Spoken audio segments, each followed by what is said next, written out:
In this video, I'm going to talk about the effects of aging on the brain and cognition, the effects of a brain injury, and the effects of sleep disorders on cognition. What I'm talking about is from research and from what I've studied, but from what I have lived. So there I was about 2017, one day getting fuel, and I went to type in my PIN number, forgot it. Something I would type multiple times a day, sometimes almost every day. And so then I pulled out another card and it asked for my zip code, and I couldn't remember what my zip code was. So probably a month before this happened, I had one of two traumatic brain injuries where I jumped out of a plane and high winds and blah, blah, blah. Anyway, so that was a result of a traumatic brain injury. What I'm dealing with now, severe obstructive sleep apnea, and is having severe cognitive issues. I am having memory problems as well. And so many of you may not have that right now, but some of you are getting older and you're realizing, hey, I can't remember things. I'm feeling dumber. I forget words. I'm trying to complete a sentence and I can't think of a word. It's like something is wrong with my brain. And so if you're getting older, is probably the old age, but also you may also have a sleep disorder and not realize it. So in this video, I'm going to talk about what are some of the signs and symptoms of sleep disorders, the impacts on the body when you have a sleep disorder, and the most important part of this video, you can change your brain. Our brains are like plastic and moldable. Plasticity of the brain is what I'm going to talk about. How you can now, if you feel you're getting dumber, you can turn that around and get smart. So first, let me talk about obstructive sleep apnea, which is one of the most prevalent sleep disorders there are, which are impacting cognition. And there's central sleep apnea, but that has to do more with the brain shutting down your ability to breathe. Obstructive sleep apnea has to do with an obstruction that is collapsing your airway, either a large tongue or an epiglottis, which is the issues that I'm running into now. And so what happens during obstructive sleep apnea, low oxygen level in the blood that is caused from the obstructive airway when you are breathing. And some of the symptoms of obstructive sleep apnea or sleep disorder is fatigue during the day. You wake up with headaches. You have you're dizzy when you wake up. You're trying to catch your breath when you wake up. At nighttime, you wake up choking, coughing. Your throat is really dry. You snore a lot.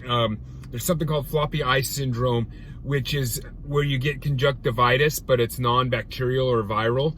And the redness, you wake up with red eyes. And cognition, if you feel like you really can't focus. These are all some symptoms of obstructive sleep apnea. So obstructive sleep apnea, it can cause all kinds of issues with the body because all the organs need oxygen to repair. So when you're sleeping at night, your body's supposed to be repairing itself from a hard day's work, and it needs oxygen in the blood to repair itself. And so that's why it can impact the digestive system, muscle recovery, healing from injuries, issues, cognition, and throughout the whole body because you're not getting that blood supply to the brain. What happens every time you have an obstruction? So you're laying there asleep, have an apnea. Your body goes into the fight or flight response. The atomic nervous system plays a big factor in this. So with the atomic nervous system, you have the sympathetic nervous system and you have the parasympathetic nervous system. So they play a key role in the fight for flight. So what happens is the amygdala inside the brain, once it senses that I'm being suffocated, it goes into the fight for flight. And then there's multiple catecholamines, which consists of neurotransmitters and hormones that begin to excrete adrenaline, dopamine. All this is released to the body, to what area it thinks that it's got to prepare for the fight. And that is all happening through the sympathetic nervous system.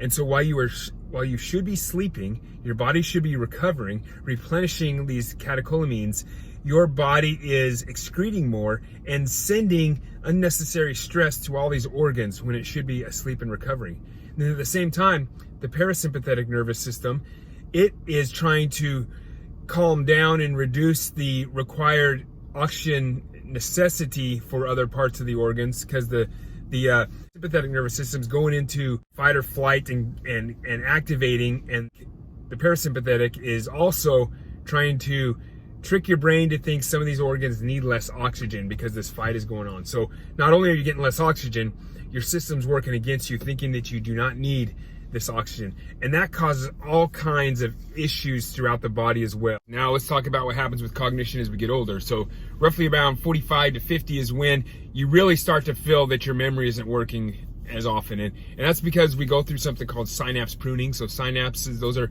all parts of the neurons, the brain cells, the knowledge and everything in our head. And just imagine like an old tree where its leaves just kind of fall and whittle away, or you quit watering that tree, or you quit taking care of the tree, and the tree kind of dies, but the bottom of the roots are kind of still there. So what happens, it's to use it or lose it. And that's what happens when we get older, and also as we get older, different types of things that happen, and those can all impact our brain. As I'd mentioned, there's brain plasticity. We can change that, and we can mold our brains, and it's not too late. Right now, you can improve your ability to think and to remember. And it's gonna take a dedicated cognitive workout plan to reshape and to grow new brain cells. Cognitive exercise. Now that is the one way that you are going to be able to fight off the impacts of aging. It's the only way you're going to do it, and it is possible because our minds are moldable. You can make a change, and you need to choose today.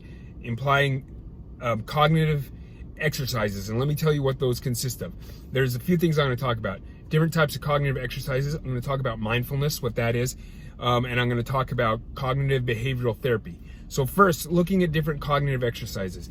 Those are anything where you're using different parts of your brain to solve problems for motor skills, making sense of things, analyzing everything that your brain pulls in from the different senses. And so what I do for cognitive exercises is every day I'll do a research. I have a long list of topics that I want to learn about. Stuff about the brain, stuff about society, stuff about the government, different things, stuff about how to properly grow sunflowers.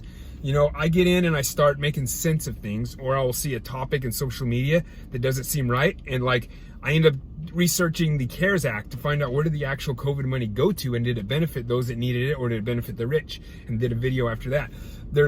You want to find something that triggers all parts of your brain. Motor skills, so if that's something like learning to build a model plane, learning to play the piano, anything that you can do that triggers as much of your brain. You need to find something that you enjoy doing, and you need to find something that is also difficult, because if it's not difficult, you're not going to be growing in the brain. So find some type of way to cognitively exercise, and you need to have a schedule, write it down and follow that schedule, make it a goal, tell everybody about it, tell me about it, and I'll poke at you, make sure you're doing it. So cognitive exercises, and if you need some help, I can give you some ideas. Second one is cognitive behavioral therapy. The reason why this is very important is because when we go back to the sympathetic nervous system, so anytime your mind gets upset about anything, whether, you know, fight for flight, you're scared, a bear's chasing you, hopefully not, or you see something on social media that makes you mad because it doesn't align with your bias, then the sympathetic nervous system triggers a bit and you're getting upset. And you don't want to get upset, because when that triggers, it's impacting the prefrontal cortex, where you need to make that stronger so you're smarter and you don't forget stuff. So when you do cognitive behavioral therapy, what that has you do is when these initial thoughts enter your head, you start to question and be like, hey, that doesn't make sense. I'm not going to let that bug me. And then you just move on. And by doing that, they have done tests that show that the prefrontal cortex gets stronger, and the amygdala and the sympathetic nervous system kind of loses as much strength. So doing cognitive behavioral therapy. Then the other thing is mindfulness. What is mindfulness? Have you heard of mindfulness? So mindfulness is not so much as relaxation or meditation. It is taking all of your focus and all of your energies and focusing on one variable, one aspect. Training your mind to be able to take everything and focus on one spot. There's multiple ways to do mindfulness. There's mindfulness drawing, where you just focus on drawing. There's mindfulness people watching, you're just checking out people. There's mindfulness body awareness, where you just focus on different parts of the body. And you can really do mindfulness anywhere. Find out what works best for you. I could sit right here and I'm going to count how many acorns I see on this tree and only focus on the acorns. And when you're doing mindfulness, any other thoughts enter your head, say leave. I'm just focusing on this one aspect. You can do it anywhere. I'm going to count all the tiles on the roof, or anything to get your mind on there. And they have done functional MRIs and studies of the brain that shows the prefrontal cortex and cognition strength grows from doing mindfulness. So add mindfulness to your schedule. And then a bunch of other things that you can do. There's multiple brain exercises, and there's multiple apps. I'll show them up here on the screen, and I'll put links in the description that you can download these apps and make those part of your schedule. So if you are getting older, you feel like you're forgetting things, you need to start a cognitive workout. Everyone's all about getting the body. You need to work your brain, definitely as you're getting older. And then if you have sleep issues, that's making it worse. So get the sleep issues fixed. But right now, if everyone, I don't care if you're old or who you are, everyone needs to have a cognitive workout schedule now. And you can go watch all my other videos, how I'm saying this impacts, stress, PTSD, and suicide and all that stuff. Create a cognitive workout. And if you say, oh, I feel like I can't remember things, you have a choice. You can choose not to forget. You can choose to stay extremely smart throughout the rest of your life. You just have to do a cognitive workout. And our society, the way we are now, is all against you. You're standing in a group and someone says something. Oh, yeah, it's like, hey Siri, tell me about this. Back in the day, we didn't need that. We didn't need Siri. We didn't rip out our phones. We would try to solve problems ourselves. So it's harder nowadays. Technology is against us and trying to make things easier, which is making us dumber because it's easier to find data instead of applying critical thinking. And have a good day. That's all I got.